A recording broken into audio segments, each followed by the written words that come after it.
Hey everybody, it's Tommy Canale and welcome back to Before the Lights podcast. Have you ever heard of William Kukmarowski? How about Will K? He has a massive resume and is a professional wrestler. Was one of 4 members of Critical Mass Pro Wrestling and the New York Wrestling Connection.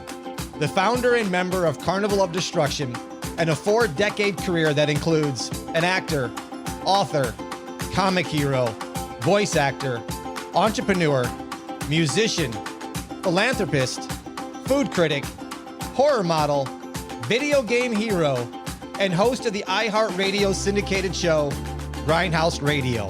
His wrestling style was like The Undertaker.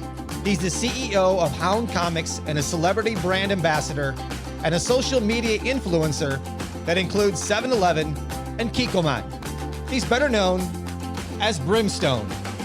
Brim, welcome to the show. Oh, finally, Brimstone has made it to Before the Lights, brother. I'm super excited to be here with you today, Tommy. We had a little bit of wonky stuff going on with technology earlier, but let me tell you, we're going to have a great time today. We are. Brim, when I say Long Island, New York, what's the first thing comes to mind? Brimstone, always. What do you call it? At the end of the day, no, huge talent pool. What do you call it? We've got some of the best in the business here.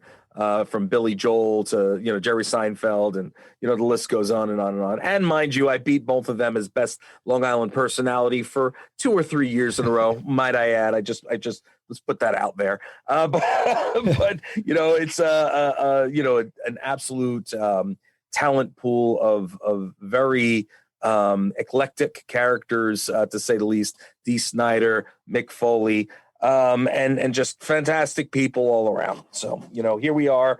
And I got to tell you, it's just, it's somewhere that I've always loved, to live. And, so many people say, well, Brim, how come you don't go out to LA not go out, but how come you don't live in LA or live in Atlanta or do something that, is also a hotbed? Well, because I'm an hour away from New York City. I have a nice place. I have grass to go out and have my kids play on, and I can go out and grill and, do my stuff there. And, I'm pretty much an hour away from anything I need to really be away from, including the airports to take me 6 hours to LA. So we're pretty set. Love Long Island. Beaches, clean air for the most part. And we're good. You were a child actor, appeared in Sesame Street and Romper Room. How did that start for you being a child actor? So my mother, when I was little, my mother had wanted to take me and put me in front of the camera, which, hey, at the end of the day, I'm grateful for, because years later I'm in a very good place.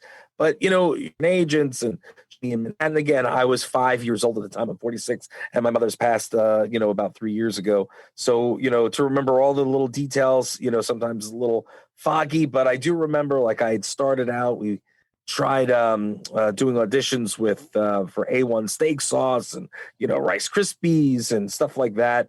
And I was a little kid, and I found my way onto Sesame Street. So I was a child actor on Sesame Street, for a few episodes, and same thing for Romper Room. And those days that was a big deal, and it was a lot of fun. And people look back and they go to me, they go, can't believe you're on Sesame Street. It's just boggles their mind, considering who I am, and I guess with the beard and the long hair and like my boisterous attitude, who knows? People kind of look at it and go, "Wow, all right, that's a really cool little tidbit of information there." So here we are. And it was an honor and a privilege to be there. And it later on in life, it kind of came full circle. I was signing at one of the conventions I do on a regular basis when the world is open, obviously. And the promoter said to me, he goes, "Brim, I have a surprise for you. I want you to do this panel, but you're going to host, but you're also going to be on the panel." I was like, "I'm hosting a panel? No problem. I'll do it," because I do that for promoters when they ask me to. And I enjoy it. I like to do it. I'm usually hosting for my friends, you know what I mean, and my peers. So, for me, I don't mind being the mouth, and I don't mind sitting and going there and having fun and messing around with people and in front of a large audience. It's never an issue for me. So, but he says, "But you're going to be in the hot seat too." I said, I'm going to be in the hot seat. What do you mean I'm going to be in the hot seat also? I reconnected with Carol Spinney. Carol was Big Bird and Oscar the Grouch on Sesame. And Speedy Delivery was there as well. And we did a PBS channel together. And I was able to spend some time, for the next couple of years getting to, reconnect with Carol and his wife and so forth. And it was an awesome opportunity, way after the fact when you're, now I'm in my 40s and, kind of going back to my youth. So it was a lot of fun. Before we get into wrestling, and before there was wrestling, there was music for you. Oh, yeah. Yeah. And you attended Uniondale High School with rappers Busta Rhymes and Charlie Brown. You became a music major at Nassau Community College, and then you were a drummer with a band called Bugsy, which I want to get into. But before we get into Bugsy, did attending school with Busta Rhymes and Charlie Brown have any influence on you going into the music, or were you already interested? I was already interested. And Busta didn't go to my elementary school. Busta went to Uniondale High School. So it was Dinko and C. Brown from Leaders of the New School, which is a legendary hip hop act. And I still very good friends with Dinko and Charlie Brown to this day. They're a little bit older than I am. And what do you call it? But of course, you always look up to the other people that are in the neighborhood and who are doing big things. And I mean, C. Brown, Brian Higgins is his real name. He was, him and his sisters were the first African-American Doublemint twins. What do you call it? And they were the block right behind me. So I was on a street called Tower Court, and they were, right over there. They're not there anymore, obviously. But so what do you call it? So they were right behind me, and it was insane because what do you call it? I remember when they were filming for like Sob Story, which was one of their big videos, one of the big tracks. And, it's just, just seeing, cool things happen. I was sitting with my mother. I was sitting in one room. My mother was in another room. And all of a sudden Arsenio Hall was on and they are jumping around on television. I'm like, oh, wow, this is great. It gave me something to obviously that inspired me. Yes, because again, the guys from the hood, doing their thing obviously inspires you. But that wasn't the reason for me getting into music. Okay. Like I was really into art and comic books. And, that was like in between because my parents were divorced and my father didn't want my mother taking me in and out of the city for acting on the weekends and on the certain days that he would have me. So it became like, a tug of war type of thing. And I wound up stopping with the acting. So art really became my thing, for a long time. I was younger and really, in my I guess my tender years, I really got into Marvel Comics and, DC to a certain extent, but, like G.I. Joe is my thing and X-Men and all that jazz. And I was in elementary school and, the first instrument they gave me was the violin, and I was less than pleased. Don't get me wrong, violin's a beautiful instrument. All instruments are beautiful instruments. It just wasn't for me. So, years later, not even years later, it had to be even the same year. We had an opportunity to do an instrument in band as well, and not just orchestras. And I was like, yeah, let's do something. I want to do the drums. So I wound up picking up the drumsticks and that became a love affair that took me around the world and absolutely enjoyed. And again, I was in multiple groups. My first actual band was in my, I went to, when I went from my elementary school to a private, all Jewish, all Jewish school because I'm Jewish. And my mother thought that, because the neighborhood we were in was rough. And she's like, I'm not putting him into the middle school and too many things are going on. I'm like, Mom, I know everybody. I'm good. I'm ready. Like she was not having it because I was the only white kid. And, it was just, I would have been perfectly fine, but she decided to take me and put me into this Jewish school. And it was brand new. And I went there and it was like culture shock. Because here I am, going into this all white school and, it was like, all right, I was used to all black and hip hop. So I grew up hip hop and then all white and Jewish and metal, You know what I mean? So everybody loved metal. So I was like, all right. And I got into metal. So that kind of laid the foundation of what my drum. So I would throw down the hip hop type of style of beats behind heavy music.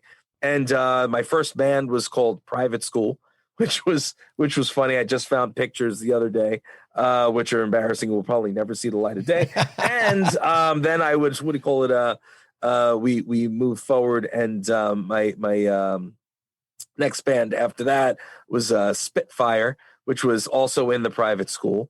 And then from there, it was Spitfire, then Private School. My bad. How embarrassing that is. And then I wound up doing a band called Image when I got into college, because college was when I went to school for music, and with all the other musicians, we bonded, and we put together this progressive metal thing, and no singing. It was just guitar, bass, and drums, and we wound up putting out this thing Image, and it was great. I mean, we had a lot of. I mean, that was when Dream Theater was starting to get big and stuff like that. And, we played, and we did pretty well.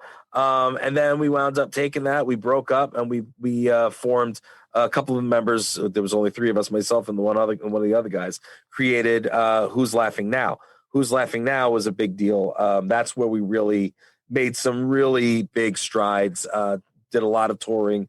My amazing, singer, Calvin Tabaris, who I'm still friendly with to this day, loved him to death.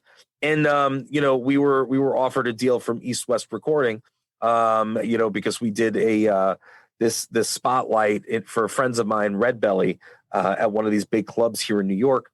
And let me tell you, it was heartbreaking, because, the people that were in the band they wanted to live in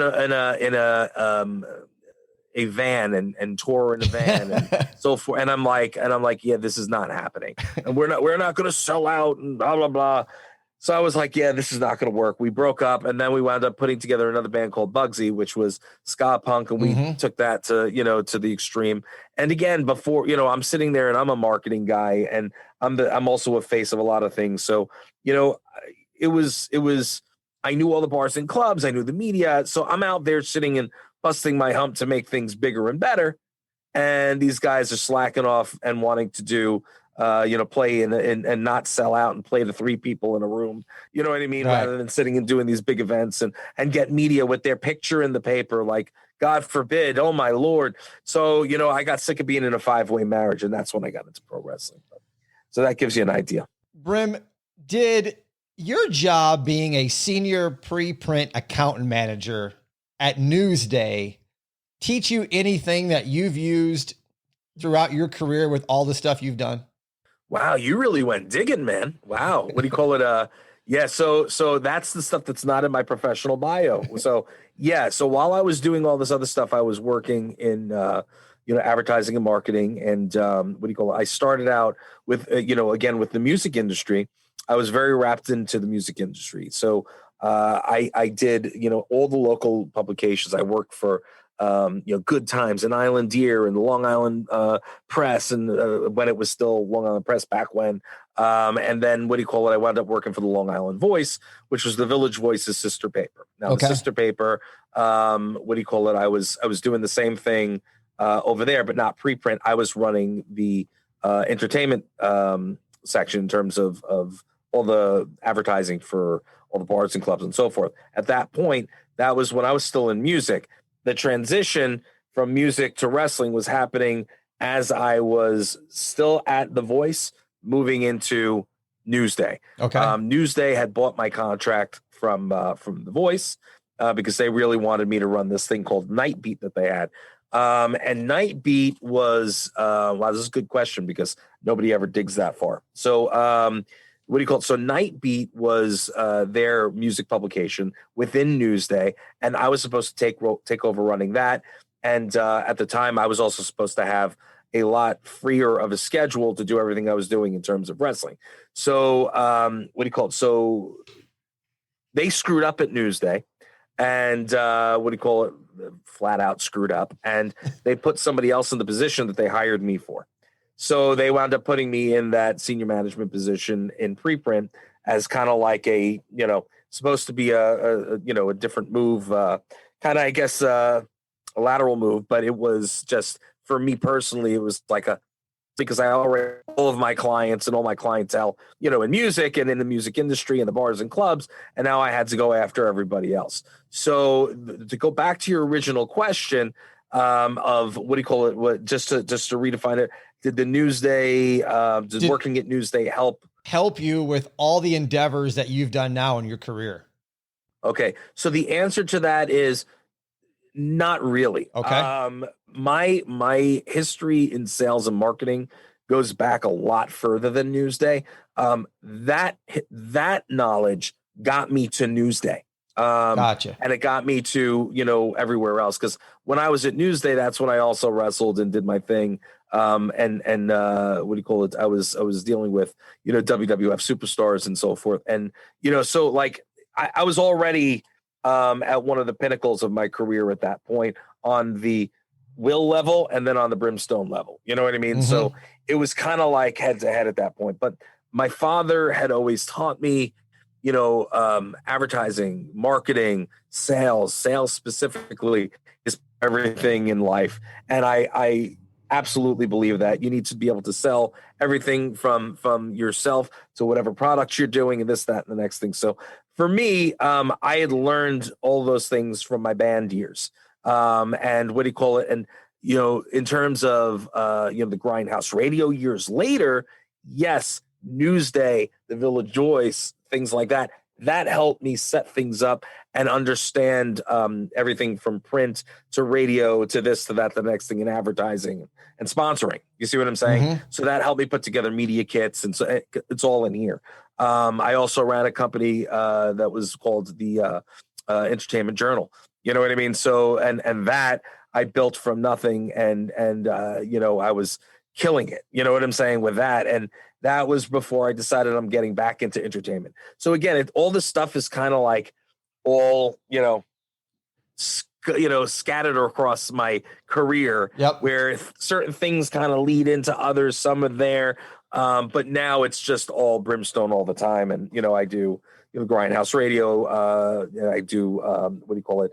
Hound Comics Inc. Entertainment Group. So like, and then all of my endeavors within those. So yeah, you know what I mean? It's did certain things help in certain areas? Yes. But that didn't specifically help with, And you talked about how the transition was happening when all this was going on, from music to Newsday, from Will to Brimstone. How did the name Brimstone get attached to you? What made you become Brimstone?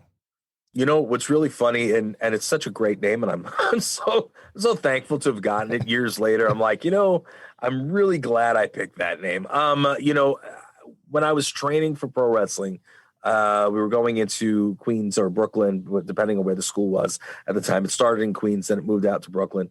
And it sounds like a LL Cool J song. You're talking about Doghouse School, right? The Doghouse, okay. Yeah. And so the Doghouse was incredible place to learn, and a lot of big names came out of that spot, and we wound up it was like an hour drive, if not longer, to get from Long Island out to Queens, and where they were in Queens, and then especially when they were out in Brooklyn, it was a lot further of a drive.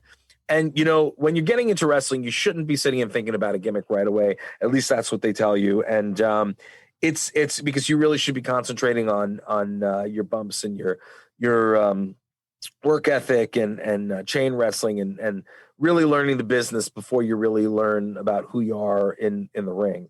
That being said, and outside of the ring.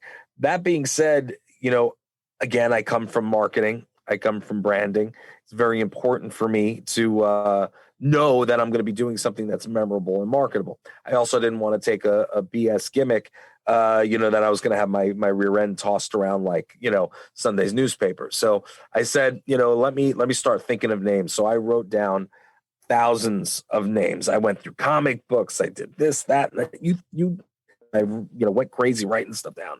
And then every drive I'd go through and I'd say with the guys, I'd be like, all right, well, what do you think of this? What do you think of this? What do you think of this? We just cross. And then every single time it went from 1,000 down to, about 500, 500 down to about 100, 100 down to 20, 20 to 10. And Brimstone was always in there and it just kept staring at me. And I said, you know what? This is the name. This is going to be the baby. And what do you call it? That's been my brand ever since. So a pretty good run that Brimstone has had.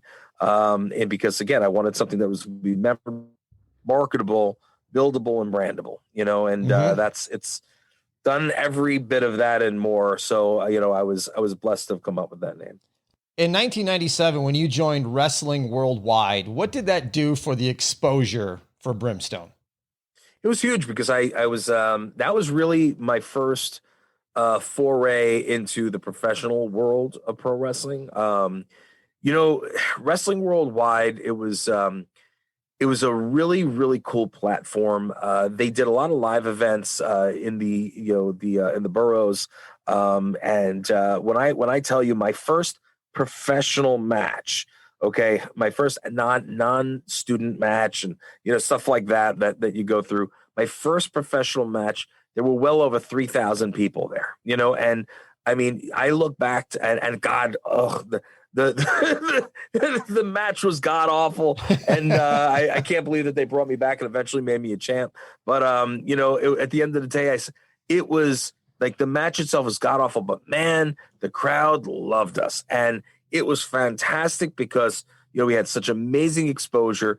It was before we had social media the way it is now, and it was like a whole thousands of rabid wrestling fans. Not only that, but it's being televised on Telemundo. So overseas, people are watching it, and here people are watching it. So I really was, I would go to these events and then, El Azufre, Brimstone, and it's just the coolest thing. I gained a lot of my weight because over the years, a bunch of wonderful Latinas, always would bring me, everything and under the sun, from empanada to what do you call it, to chicharron, and and of course I marry a Puerto Rican Jew later on in life, and she made me fatter. But no, that being said, what do you call it? I was always very well taken care of there. George Espada, who passed away, he was the promoter, and he gave me a lot of really good opportunity. I never forget where I've come from, and I got to tell you, even his son still works in the industry a little bit here and there. He's also in music, and I still stay in touch with him. Because at the end of the day, his father really gave me an amazing opportunity. The sucky thing about it is that, and you learn this, obviously age comes, you get a lot more wiser. You get wiser, and you look back and you go, ouch, oof. All right.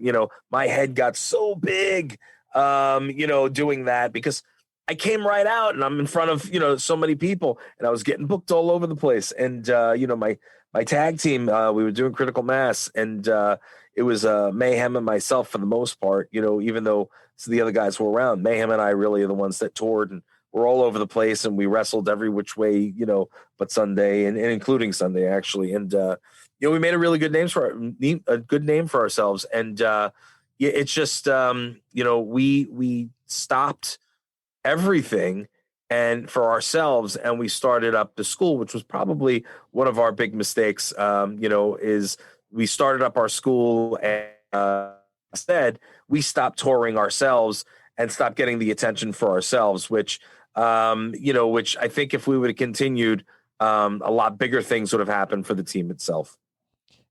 When you guys are in the ring and you're throwing each other around and you're jumping up and you're putting your body into a small car wreck, basically, what's the next day like? Yeah.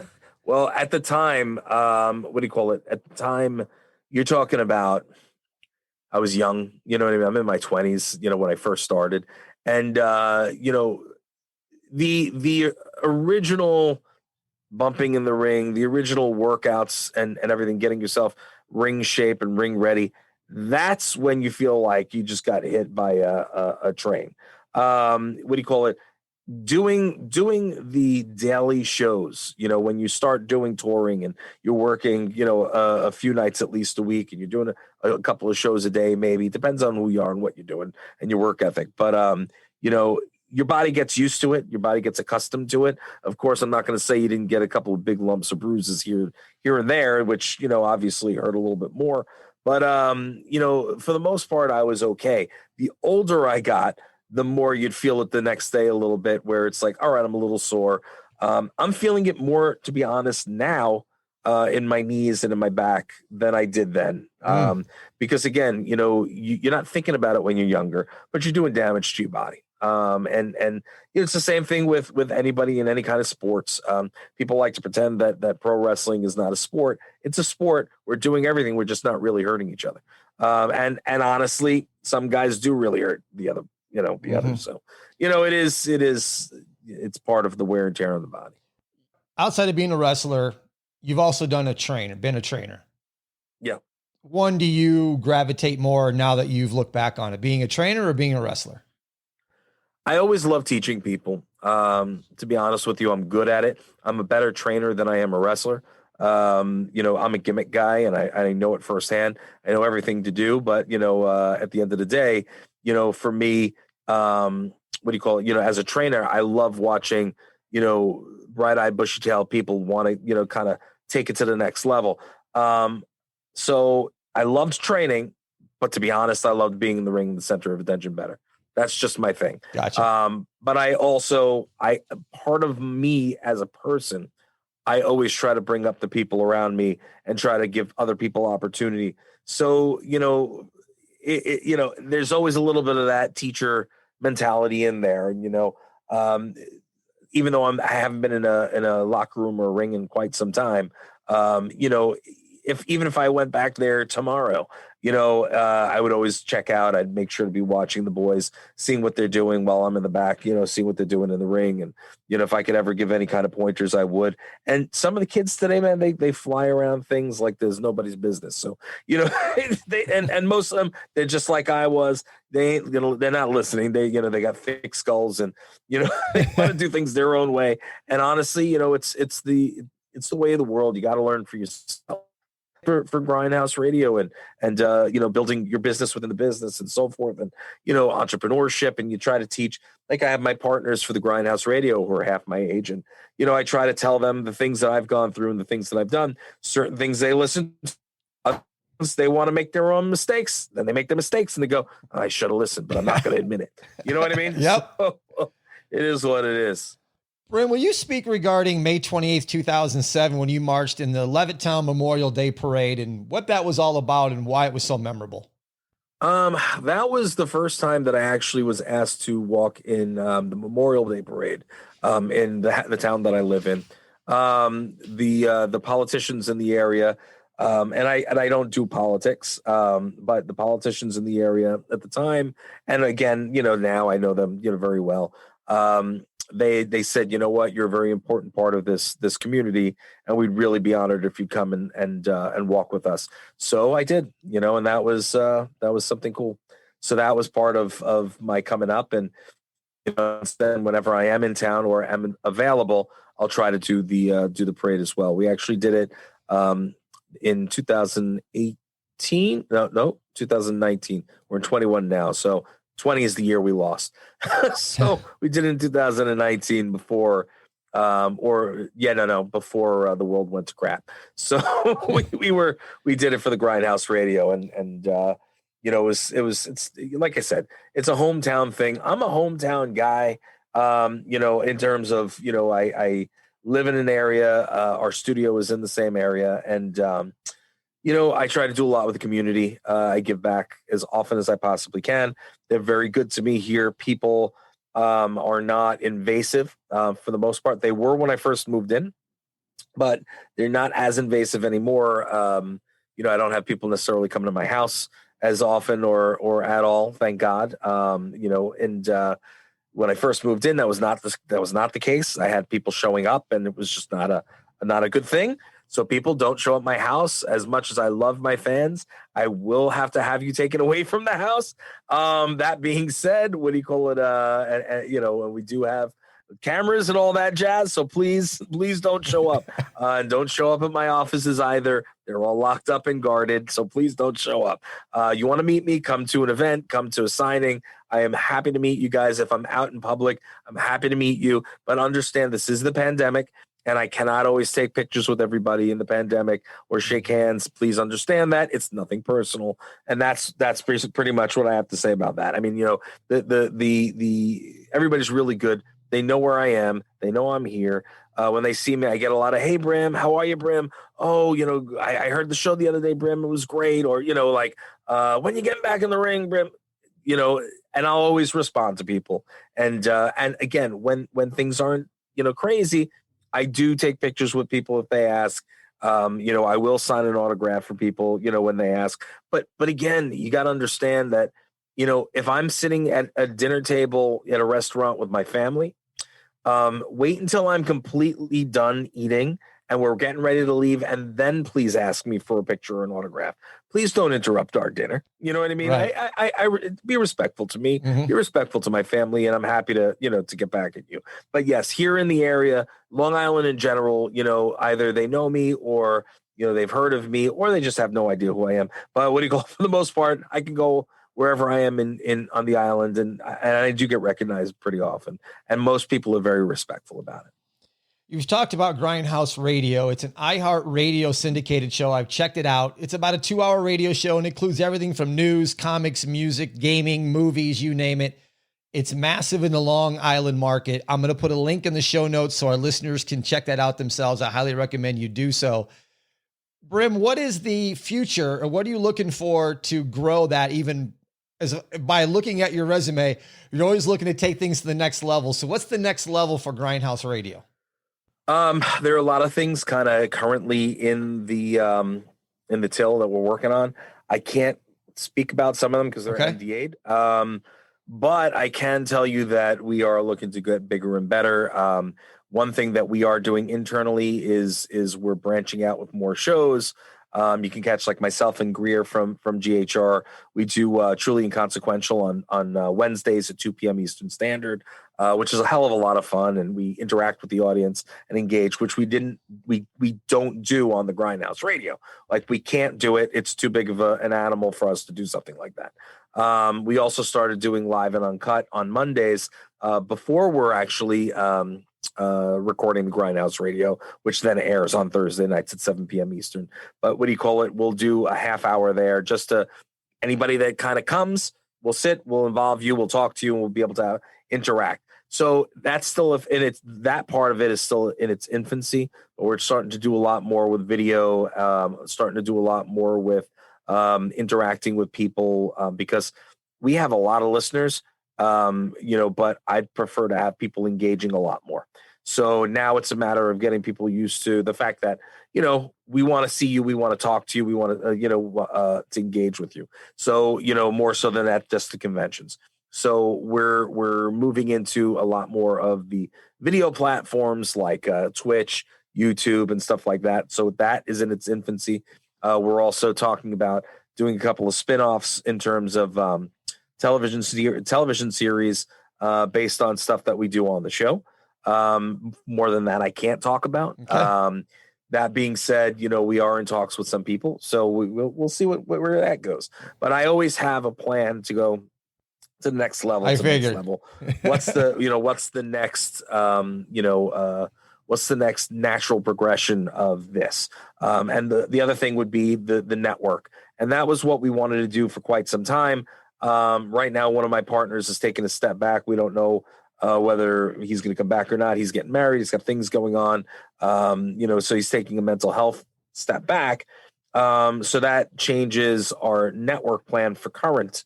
That doesn't mean we're not doing it, a year from now. But I never look 5. I'm not that 5. Let's do a 5-year plan. And, that's not my thing. I have goals. and I'll set my goals, and then I'll hit those goals and surpass them and then come up with more goals. But I don't do the whole, where do you see yourself in 5 years thing? That's just not not my shtick. Because you never know what's going to happen. You know what I mean? Yep. And, Hopefully I answered your question You did. to the best of my ability there. Okay, good. You're into video games, voice work, children's animated series, children's books, hound comics, plush toys, coloring books. The list is long. What is the size of the Brimstone team, and how do you balance everything? To be completely honest with you, with the Brimstone team is made up of myself and myself. Wow, that is amazing. All that. It's not. I mean, over the years, it's gotten. I've had a little bit of help here and there, but first and foremost, my wife, helps me balance things. That's first and foremost.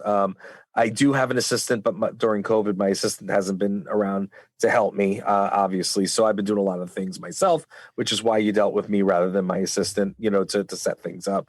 But I like to have my hands on everything anyway. I do have a couple of agents, and I do have a couple of. I do have a new manager, for different things. So in terms of my booking at a lot of conventions, they do some. I do a lot of my own also. The same thing for the foodie conventions. I have somebody who gets some for me, and then I do a lot of my own stuff because I have those developed relationships. My career, I strive on, building new friendships, new relationships, and, all of us working together to make things bigger and better and more beautiful together.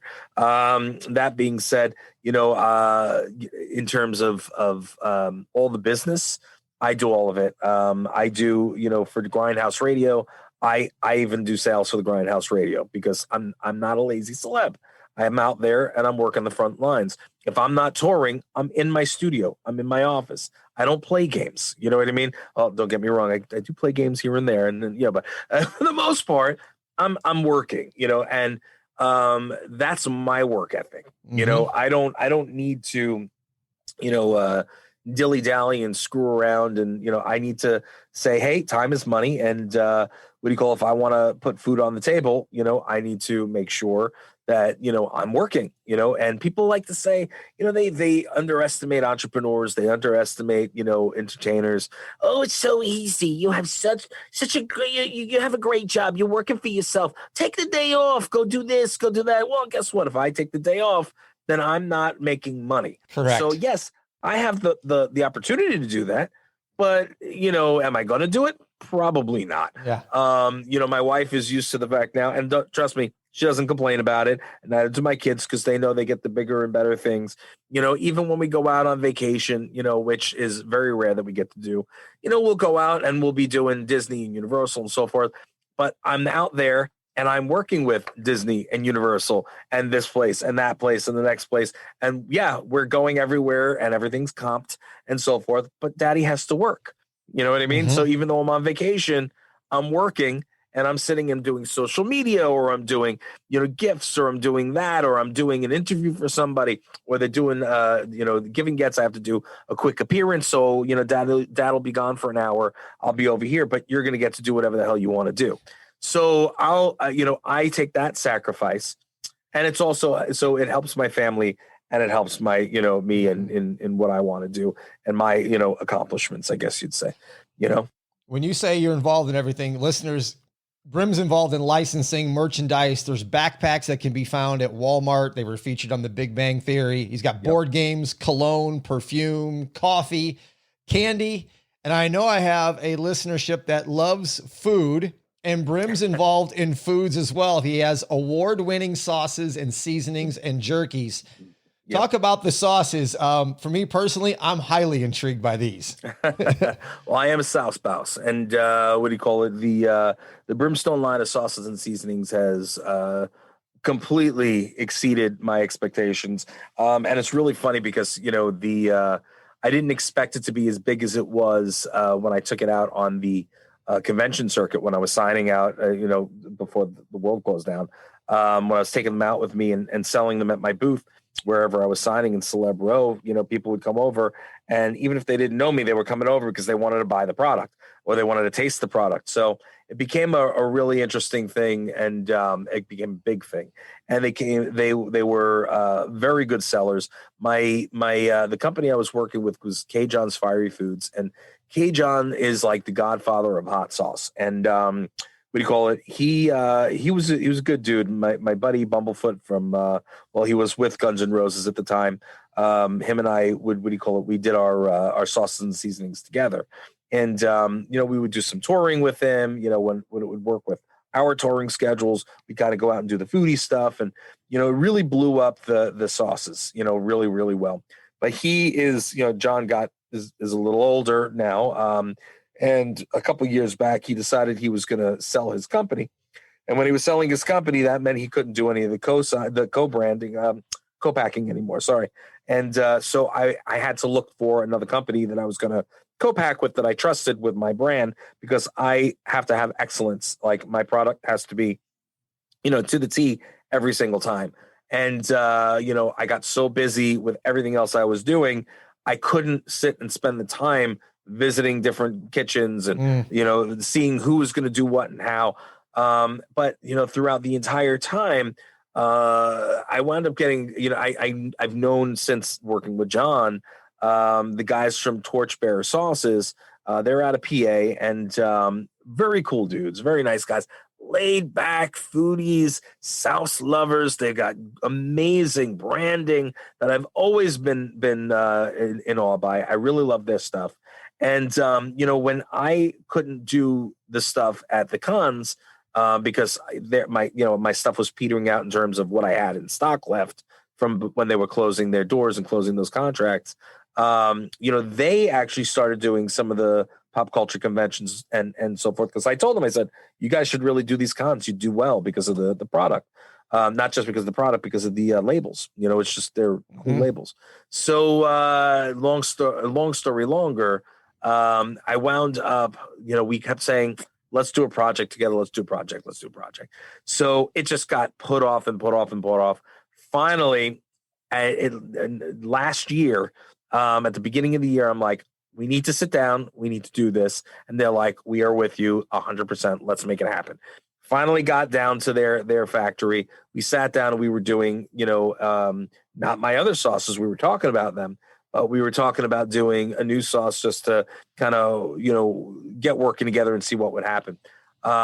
Together, we went in there, and I put together with my son Dylan torched stone Thai, which is a amazing hot sauce. The flavor behavior is unbelievably badass. It hits every single one of your taste buds, and then it burns you out in the back. It is fantastic. So if you like something with flavor and a nice slow burn on the back end that comes up, and as long as you have tolerance, you'll get all that. Then this is the right one for you. And we came out with this, and then within the 3 months before it came out, then COVID happened. So we were like, great, when are we going to release it? So we finally released it in October of last year, of 2020. And in the, over the course of the last couple months of the year, and mind you, I had COVID right as we launched. I wound up coming down with COVID. So I couldn't even promote and do as much as I would normally do because, I was sick. Sure. And in a really bad way. But, moving forward, in the months that we'd come out, we wound up being in the top 3 most sold products out of the entire, of their entire inventory for the year. Which is pretty amazing. That's pretty cool. So the plan now is we're going to be re-releasing my more popular sauces and seasonings, as well as new products. So we're going to be going back in. I'm actually scheduling right now when to go in within the next month to start working on another sauce. And again, there are other things that I can't say, which would be very interesting to talk about, but I'm under NDA on that too.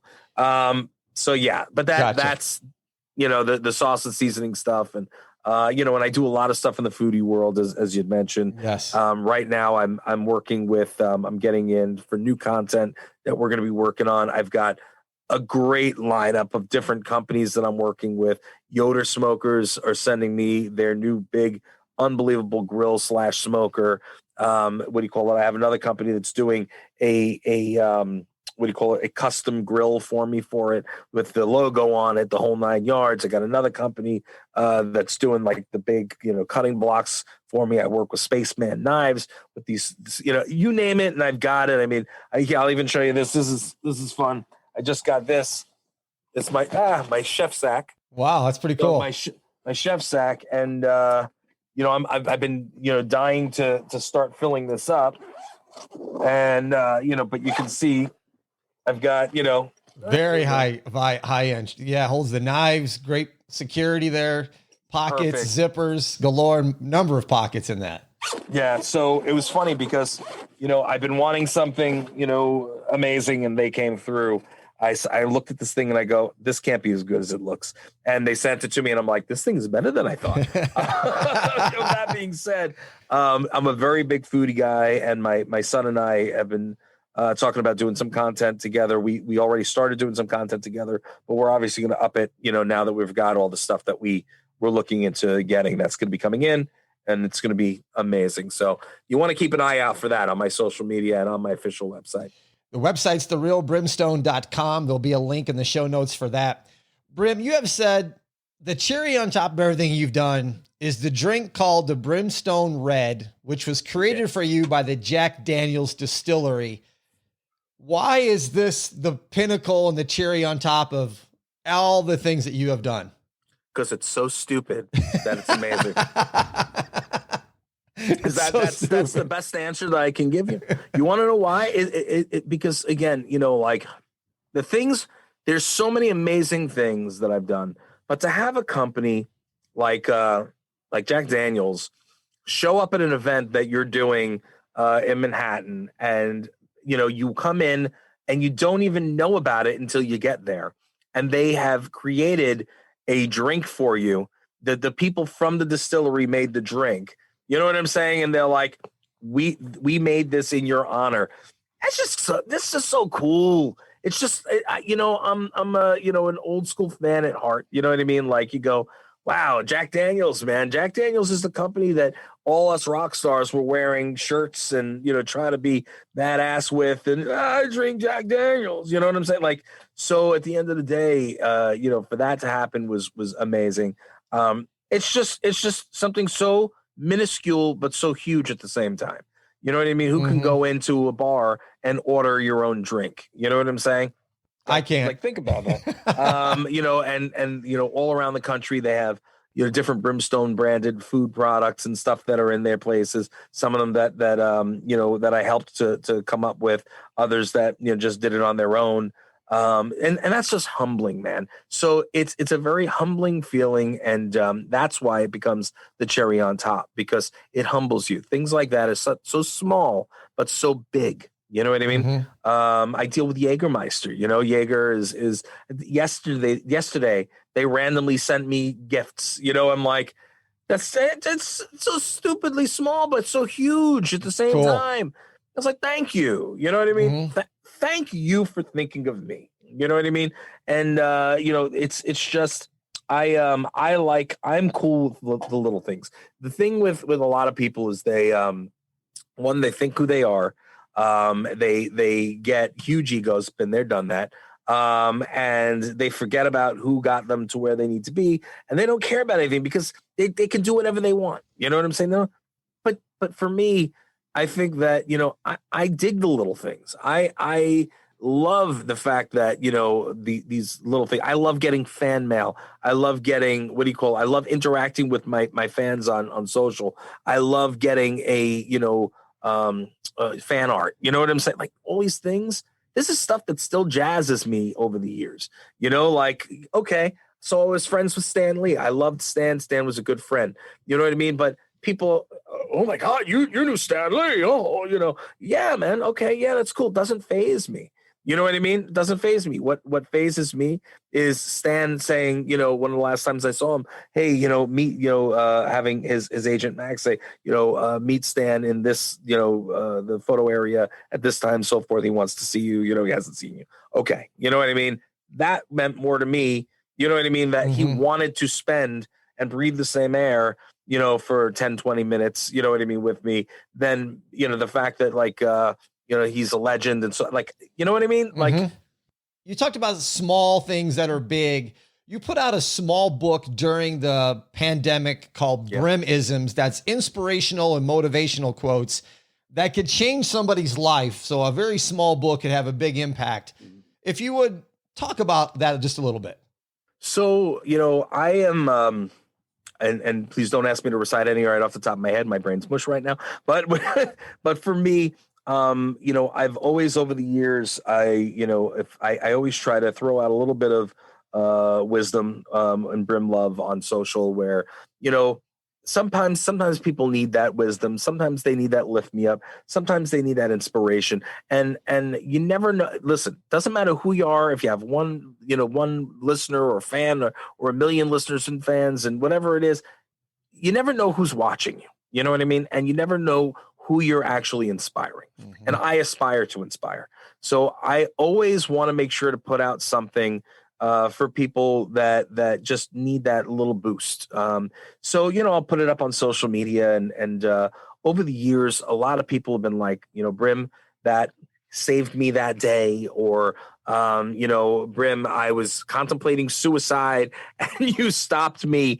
Brim, I really needed that. Brim, what do you call it? Thank you so much. I needed that extra boost to start my business. You know what I mean? Different things over the years where you go, or I needed that made me smile, or absolutely, this is true. And, my mantra, you never know who you're touching and who you're really influencing. And I said, you know what? I have some time. I'm sorry. I have my publishing company as well. I might as well put together a quick book. I want to maybe take a lot of these different things, not all of them. So trust me, I have enough for about 50 different books.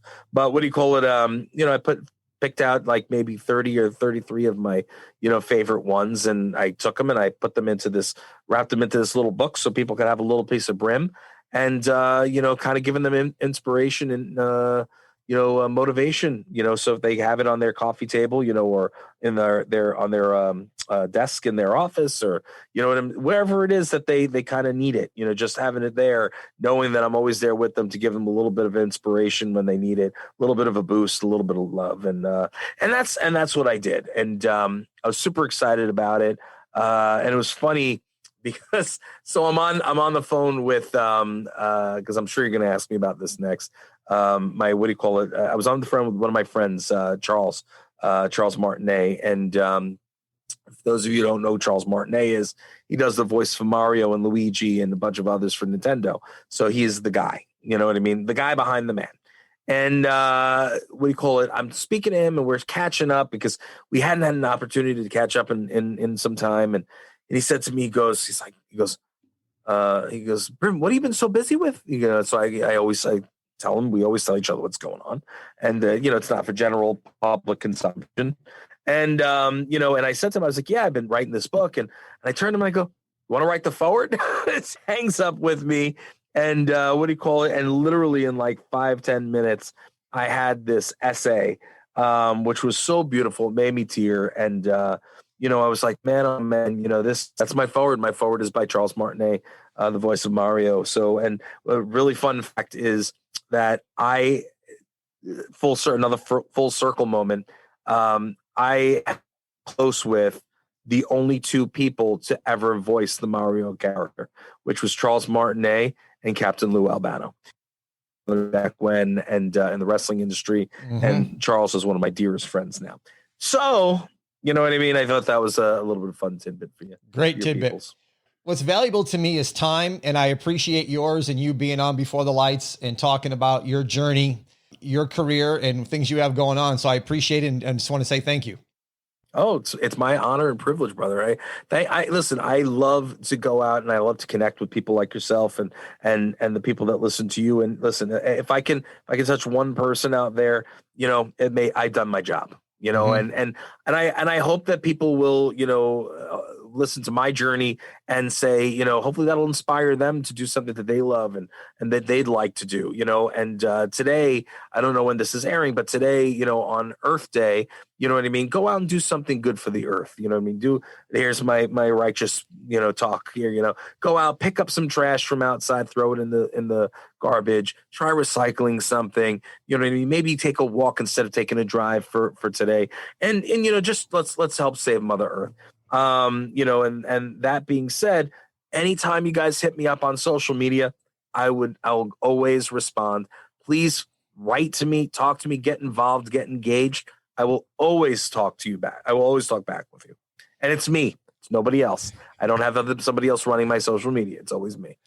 If you'd like to connect with me and contact me, send me an email, beforethelightspod@gmail.com. That's beforethelightspod@gmail.com. If you'd like to donate to the show, go to the website, beforethelightspod.com, and click on the donate page. Follow me on Instagram as well, @BeforeTheLightsPodcast.